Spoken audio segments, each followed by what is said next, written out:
Kaze cyane nshuti bakundwa,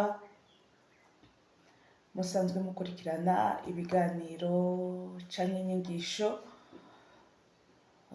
dushira kuri iyi shene. Twagira twongere twigishanye, twibutsanye ku bintu bishobora gutuma umugabo ahunga urugo. Turacari ku nyigisho z'urugo, kuko urugo twasanze ari umushinge w'ibintu byose ku isi yose. Ni umushinge. Burya umuntu agize urugo rwiza no ku kazi bigenda neza, kuko uburiye amahoro ku kazi ukayaronkera muhira biraruhutsa umutima, ariko ufise amahoro ku kazi ukayaburira muhira, mu rugo rwawe bicoroshe bibe intambara kurusha izindi ntambara. Rero bakunzi bacu, twagira tuvugane kino gitondo. Uyu munsi turi ku munsi wa kane, itariki 28 z'ukwezi kwa11 mu 2024. Imana itugirire ubuntu tuvugane kuri iki kintu, ivyotuma rero umugabo ashobora guhunga urugo rwiwe. Burya twaravuganye yuko abagize urugo ni umugabo n'umugore. Bamaze kugira ubukwe, bagasezerana imbere y'amategeko, bagasezerana imbere y'ishengero, bagaca babana, baba bagize urugo. Kuko ubukwe bushobora kuba ari ubukwe bwo kw'ikomine, bw'amategeko aranga igihugu umuntu aba arimwo. Tuvuga mariage civile. Hariho n'ubukwe bwo mw'ishengero, bivana n'umuntu wese ico yemera, ishengero yemera n'uwo yemera. Kuri twebwe twemera Kristo, turemewe kuja mu rusengero, bakatusezeranira mu rusengero, ishengero ryose rikabona yuko tugiye kubana. Rero mu gihe umugabo aronse urugo, aronse umugore akaronka umugabo akagira urugo, twaravuganye ko vyiza bobana amahoro, niba nawe aho uri mu rugo, umwami Yesu akugirire neza, ubana amahoro n'uwo mwubakanye, Yesu abahe umugisha. Tugira tuvugane rero ibintu bimwe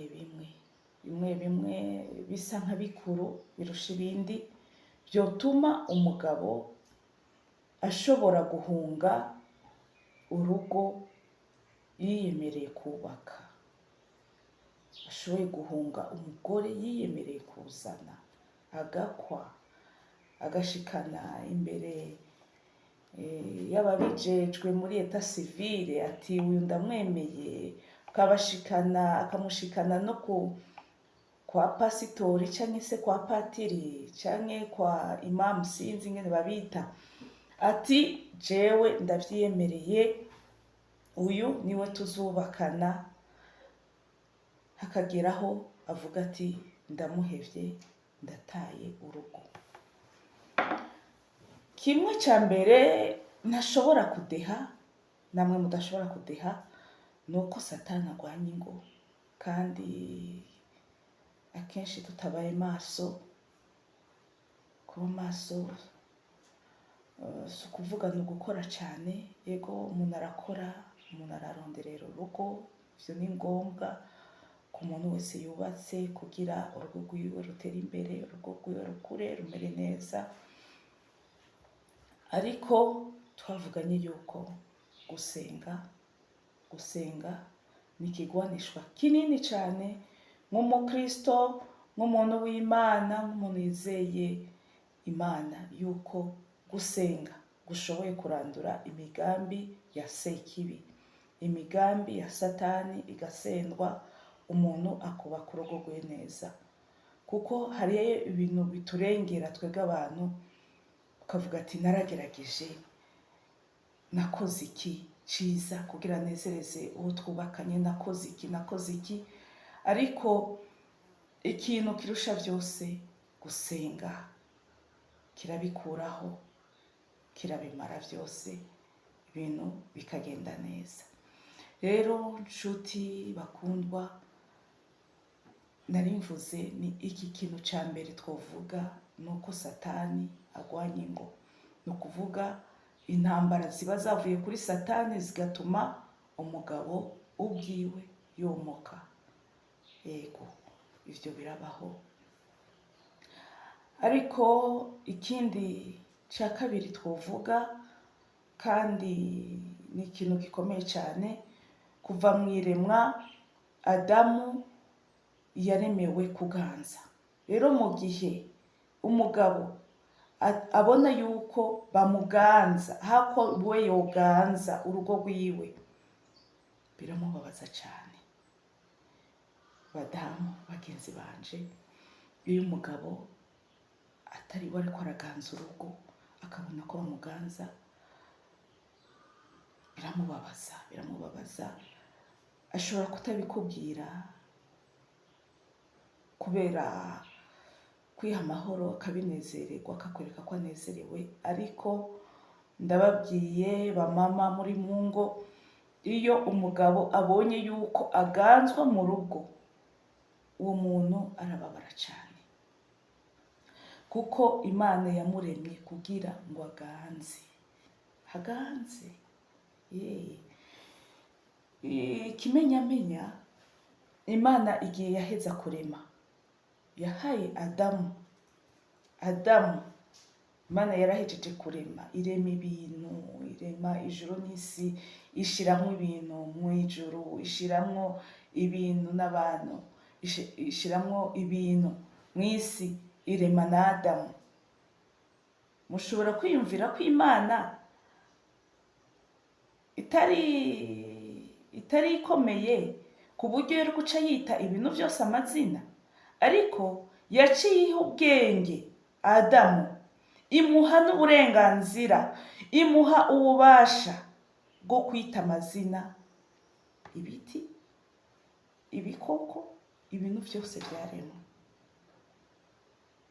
Niba uyu munsi twavuga ati umukaratusi, iki giti cyitwa umukaratusi, ni ukuvuga Adamu abifisemo uruhara. Niba twavuga ati iyi ni ingwe, iyi ni intambwe, aka n'akayabu, ibyo byose Adamu yarabyise amazina, natwe tugendera ku mazina Adamu yise, kandi ibyo ni uburenganzira Imana yamuhaye. Donc Imana yamuhaye ububasha bwo kuganza ibyo Imana yaremye. Hanyuma burya umugore azomenya gute ko aganza umugabo? Umugore azobimenya gute? Mama uri mu rugo, mukenyezi mugenzi wanje, uzomenya gute kuganza umuntu mwubakanye?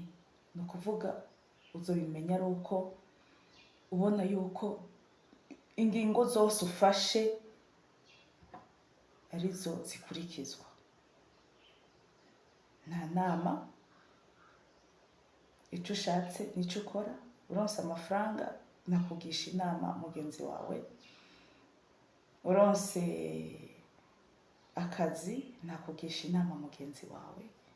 Ni ukuvuga uzoba umuganza, niyo uzoca ubimenyera, kandi umuganza n'abana bazomenya yuko uganza papa wabo.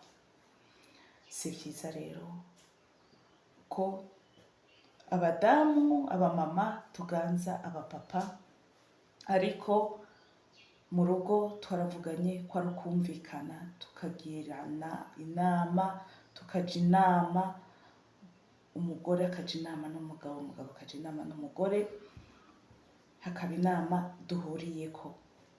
Ico ni ikintu ca mbere dukuyemwo ico Satani aba yateye aciye mu nzira ziwe.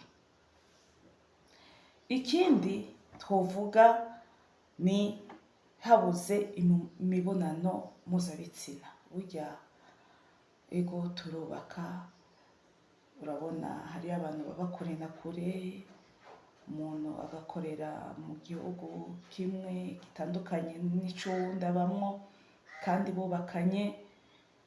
Ivyo birashobora gushika kandi n'ibisanzwe, nuko ubwabo bushobora umuntu wese ahari akagerageza akaba umukristo kandi akaba umwizigirwa imbere y'uwundi. Ni ukuvuga nubwo umubiri womuhamagarira gukora imibonano mpuzabitsina, awubwira ati tekana, tuza, sindi hagufi. Rero no kuba bana nasanze kenshi hariyo abamama, umunsi umwe ariko ndavugana n'abavyeyi bari aho, abamama turiko turavugana, ndababwira ni burya abadamu benshi babonye yuko ikigwanishwa cabo ari kutabonana n'abapapa igihe bashavuye. Ni ukuvuga umumama yashavuye aca ashaka kudakora imibonano mpuzabitsina, bigasa nk'igihano ahaye serugo. Ariko nasanze atari vyo, si vyiza na gato, kuko n'ivyo navyo biri mu bintu bituma abapapa bahunga ingo zabo. Rero bavyeyi, bamama, bagenzi banje, bakenyezi, tugerageze, ushavuye ico ni kiri mu bintu vyotuma umupapa ataronka uburenganzira bwiwe. Arafitiye uburenganzira ico gikorwa, yes, ico aragifitiye uburenganzira. Niba washavuye, raba ukungene mwovugana bigahera, ariko urugo rurabandanya kandi mu mahoro. Rutegerezwa kubandanya kandi mu mahoro. Aha turiko tuvuga ku vy'ingo, kuko dushaka yuko ingo zacu zikomera. Ego Yesu abaho umugisha wa mama, no kuvuga ibintu vyo kuvuga ngo sindaguha, singirane, fini, ivyo biraheze. Vya bindi umumama yashavuye agaca afata akararana ibihuzu vyinshi, fini. Reka tuvuge ku kindi ca gatatu, igisa nk'ica gatatu. Ica gatatu twovugana ni iki? Iyo umugabo atizeye umugore wiwe. Murabona amajambere ubu arahari. Ntunze telefone, umugabo atunze telefone, umwana atunze telefone, ariko hatuvuze umugore n'umugabo. Umugore atunze telefone, umugabo atunze telefone. Muri iyi minsi, maze iminsi nkurikirana ibintu bimwe bimwe. Ufashe telefone y'umugore, hari igihe atemera cane ko uyinjiramwo uri umugabo wiwe, uri umugore ugafata telefone y'umugabo. Hari igihe atemera yuko nayikorako, hari igihe na kode irimwo atayikwereka. Aho haba harimwo kabaza, ni ukuvuga haba harimwo ibintu umwe anyegeje uwundi. Haba harimwo ibintu umwe anyegeje uwundi. rero mu gihe umugabo abona yuko umugore wiwe hari ibyo amunyegeza, akabona yuko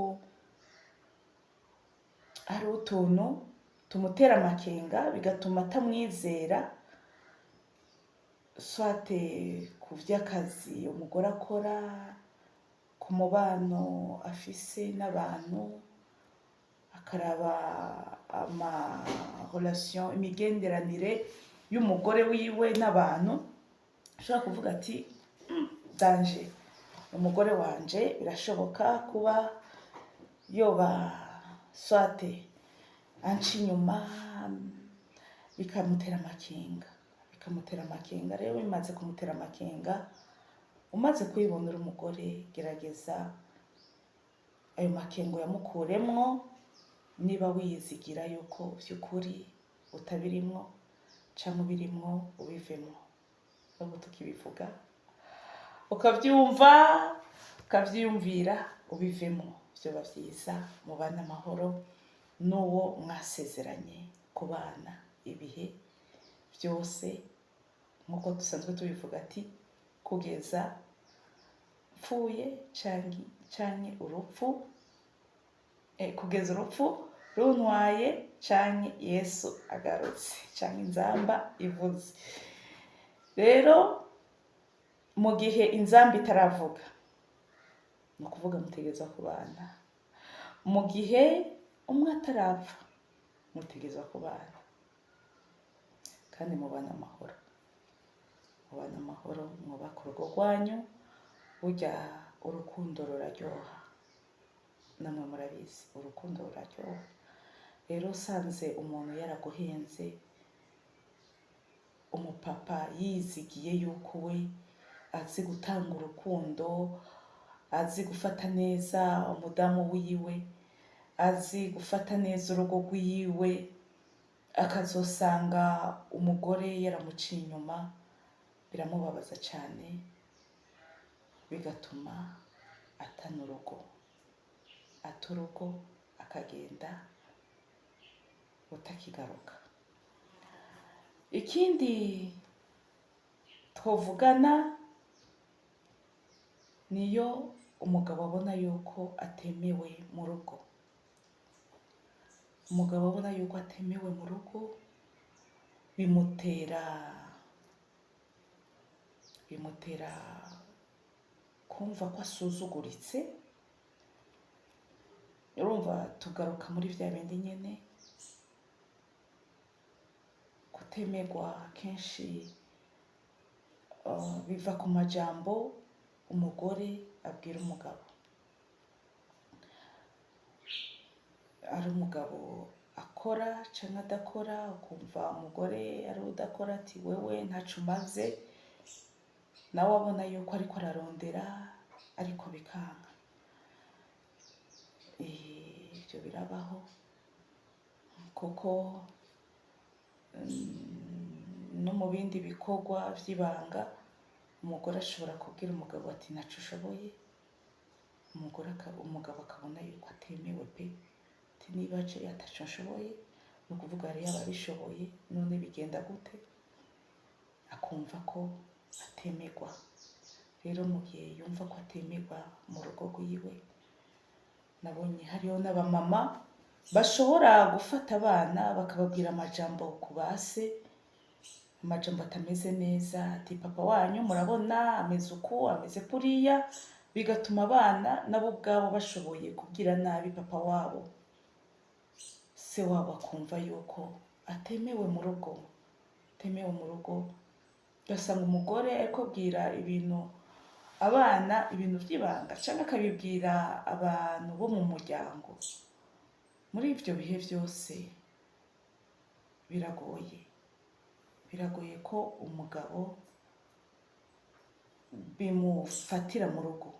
Ni ukuvuga ivyo bintu bice bituma yumva uyu munsi iri jambo akumva sinemewe pe, none naguze n'igitenge nticemewe, ni ukuvuga wapi. Nico gituma bamama bagenzi banje, iyo umushingana yakuzaniye akantu uko kameze kose, nawe kuzanira umusazi arahise. Urabona bya bitenge bita ngo umusazi, ni ukuvuga ni udutenge ku bantu batabizi, ni udutenge tworoshe cyane, ariko je nabonye ndayishonesha mu ikanzu nkayambara nkaberwa. Rero muri ibyo bihe naho yokuzanira ikintu wumva ko kitagushimishije, hari igihe akuzanira wakunda impuzu zitukura akakuzanira igihuzu cirabura. Ambara kuko n'ubundi nta wundi wambarira atari we. Rero Yesu abampesagirire iki gitondo, ni ukuvuga mu bintu bikomeye cyane tuvuganye byotuma umugabo ata urugo rwiwe. Ubwa mbere tuzi ko intambara mu isi ziriho, Satani atera ijoro n'umurango.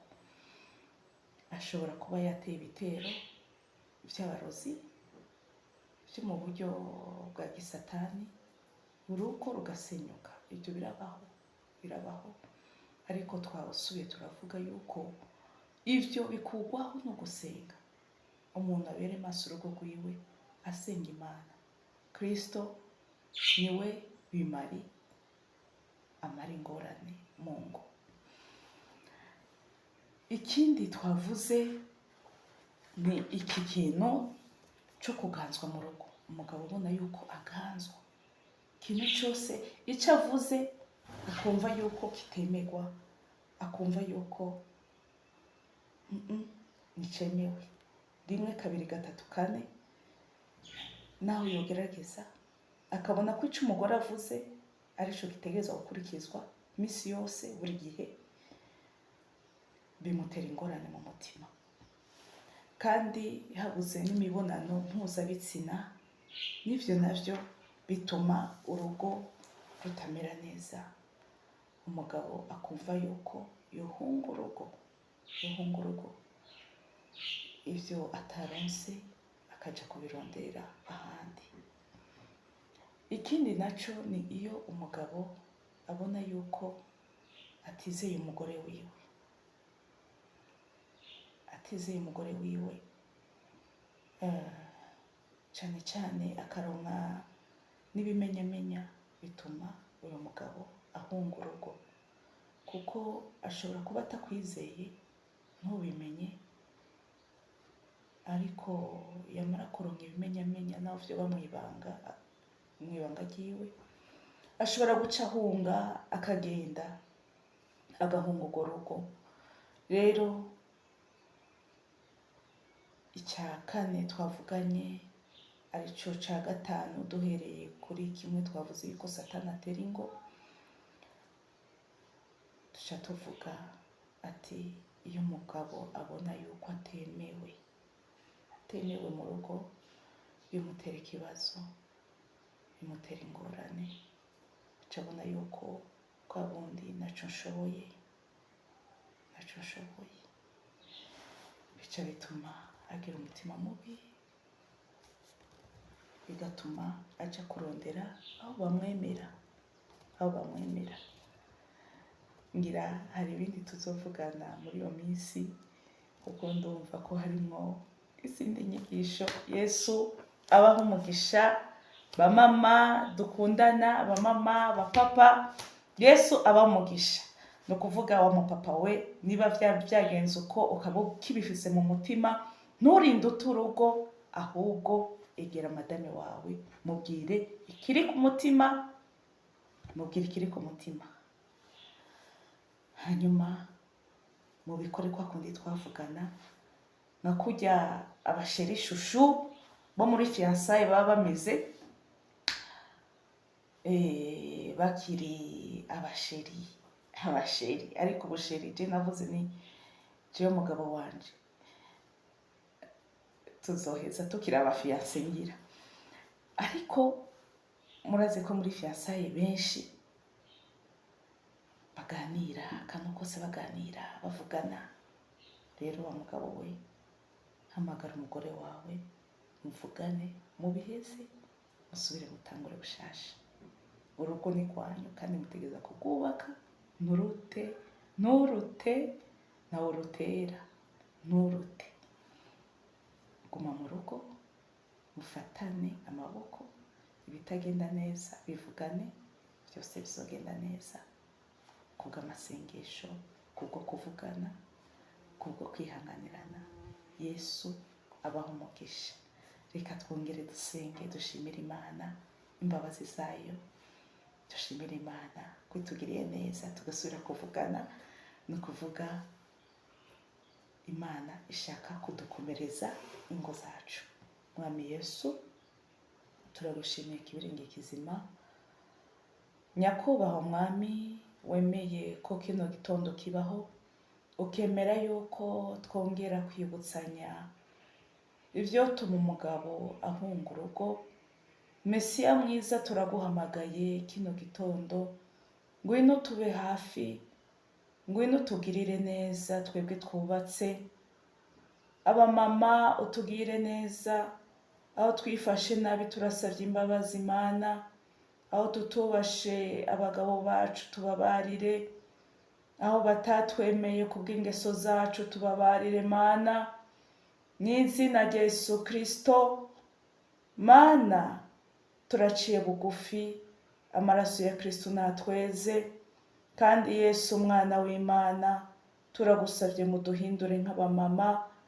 Mana, abatumye bose Mwami ingo zabo zigenda nabi, abatumye abagabo babo bagira imigambi yo komoka, yo guta ingo no kurondera ahandi, turasavye imbabazi, kandi Mwami Yesu uduhindure, uhindure abagize Mana ingeso zitari nziza mu ngo. Hanyuma Yesu, n'abagabo bacu turabasengeye, ubahezagire. Abapapa bose Mana baza kumva zino nyigisho, bahe Mana umutima wo koroha, baganire n'abakenyezi babo. Kandi Yesu Kristo, turasavye uze kuba hagati y'ibiganiro byose biza kuba hagati y'abamama n'abapapa. Yesu umwana w'Imana, wiheshe icubahiro, wunga ingo ziri mu gusambuka, wunga ingo Mana zisa nk'izasambutse mu misho, uzoba ukoze. Urakoze, uyu munsi utubere mwiza. Kandi Yesu Kristo, umuntu wese aza kuraba zino nyigisho, umuzigamire urugo, umuhezagire mu izina rya Yesu Kristo. Amen. Yesu abaduhere umugisha, bantu b'Imana. Iyo muri mwese, ndabashimiye umunsi mwiza.